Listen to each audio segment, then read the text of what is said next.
Hey guys, it's Mr. Mini Painter, and today I'm painting Barty Crouch Jr. from the Harry Potter Wizarding Duels game by Knight Models. I started by priming the model in a bright primer, and the reason I'm doing this is because I'm using a lot of contrast paints for this one. He's a very dark character, a lot of blacks, but I want to have some different blacks, and I'm gonna show you how I did it. Now for the face, I started by painting it with Baragnar Burgundy as a base color. And the reason I'm doing this is because I want to have very dark eye sockets. I want them to look very unhealthy and sinister. So a nice dark skin tone to start off with, which we're going to highlight with Cadian Flesh Tone. Now at this point what you want to do is leave those eye sockets nice and dark purpley looking. And for the rest of the skin you can go over most of it. It's always wise to leave some of those darker areas shining through. And how you can do this best, in my opinion, is that you kind of outline the raised areas and then water down your paint and go over it again and try and blend the dark and the bright together. Now I'm doing the same with the Chisel of Flesh. First I paint the knuckles, the fingers, etc. and then kind of wet blend the color a bit together. Not too much, because you don't want to overdo it and have a extreme bright skin. You want to see some highlighted details. So on the face as well here, the cheekbones, the nose, the forehead, the chin. Kind of paint those in. Be careful around the eyes. And next, thin down your paint a little bit and kind of wash the dark and the bright together. It's then time to paint in the eyes with some palette wedge flesh, and as you can see here I'm kind of holding my model sideways or upside down, whatever works for me best, because I'm right-handed, so it's always tricky to paint the other eye. Now you stay clear of the dark eye sockets, so you'll have these nice outlines around the whites of the eyes. Next up, paint in the pupil with some Abaddon Black. I tried focusing on the upper part of the eye, so he looks nice and sinister. I decided to take the skin a little bit further by adding some palette wedge flesh to the Chisel of Flesh and give it a final extreme highlight. Only focusing on the knuckles, the edges of the fingers, tip of the nose, a little bit on the cheekbone. Make sure that your paint is nice and thin so it doesn't blotch in place, but it kind of blends. For the hair I'm using Steel Legion Drab as a base tone.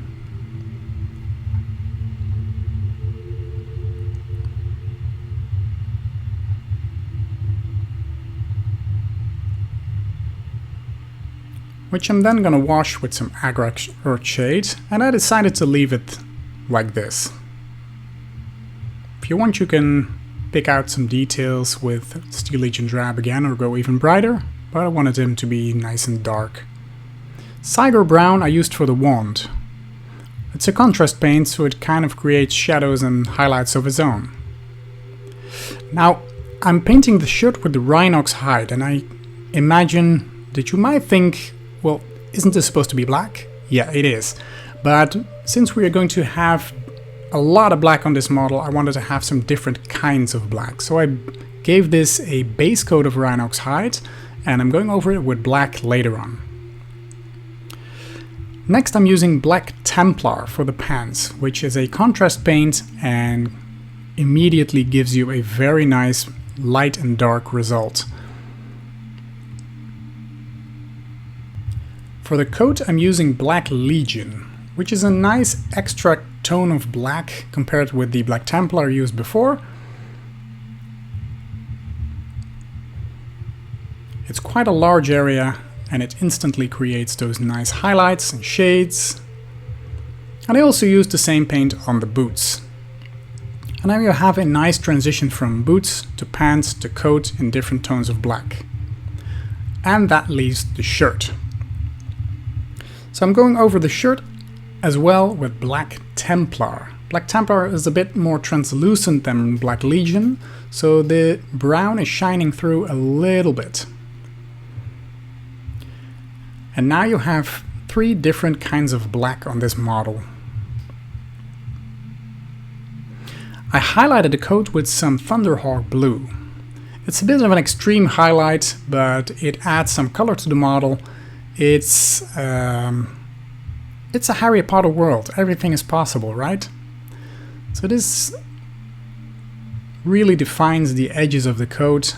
You can do it with gray as well if you want, but I liked to have a little bit of color in this one. Take your time and focus on all the edges of the coat, the pockets, etc. Then with Steel Legion Drab, I painted the base of this model. And the reason I'm doing this now is that we're going to be painting some object source lighting, OSL, on the entire model, so including the base. So that's why I'm giving it the base tone now.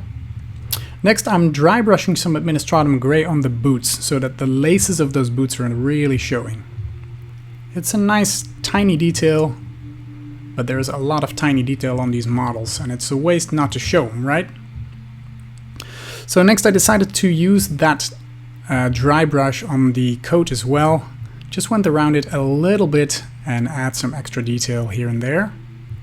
Just some tiny grays, focused mainly on the top of the coat, so the sleeves, the shoulders, etc. But it really brings out those details. Then we're going back to black, Black Templar again, and I wanted to have a scorched look on the base, so I kind of put in this contrast paint, thinned it down a little bit so the brown is shining through. As you can see here, you let that dry. Next I used Gray Sear and kind of roughly went about the edges, as you can see here. The reason I'm doing this is that I want to be highlighting that later on in a brighter tone, so brighter than the base color. And next it's time for that magical color. I'm using Striking Scorpion Green, which is a Citadel contrast paint, and it's a really nice and bright color. As you can see here on the base, the edges are very bright and the insides are kind of dark because of the base color, which gives it a really nice effect, I think. Next I'm using a dry brush to kind of wipe some of that paint on the coat, the pants, the boots, because I figured that it was kind of a magic circle he's standing in, which is shining upwards. So I also gave that edge a nice extra layer, and the wand, which I also dry brushed with the white as well. And now it's time for that object source lighting, OSL. So you focus on the part where the light would be the strongest. So it emanates from his wand and it glows upon his sleeve and the front of his coat. And from the bottom, where that circle is, it glows upwards towards the rim of the coat. So those are the areas you want to focus on. When doing OSL, it's always good to think of the light source, and if you're in doubt of how to apply this, then use a lamp. Just shine a lamp on your model and see where it reflects the most. You can take a picture of that, for example, as a resource.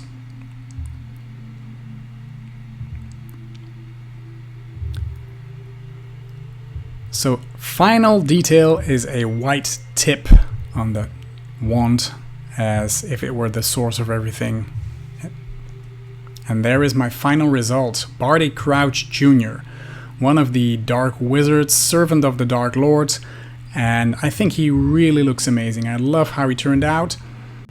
I hope this video was of any use to you. If it was, please leave a comment below. I'd love to hear from you. Like if you want, and subscribe to the channel, which really helps me create a lot more videos. Thank you so much for watching, and I hope to see you in one of my next ones. Bye bye!